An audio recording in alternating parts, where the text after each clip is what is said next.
in 11 days. Yan po ang tunay. Kay Marcos pa.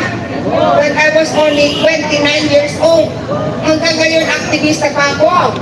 Kasi once an activist forever. Ang mga proceedings so far dahil walang jurisdiction ang Senate sa impeachment complaint at dahil dito immediately executory. At iba mga sektor kabilang na po ang sektor ng mga katutubod moro upang muling ipanawagan na ibaliktad na ng Korte Suprema ang kanilang desisyon.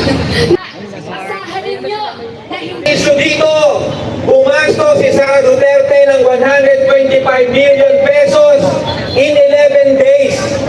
Null and void ang mga proceedings so far dahil walang jurisdiction ang Senate sa impeachment complaint at dahil dito immediately executory. ang iba't ibang mga sektor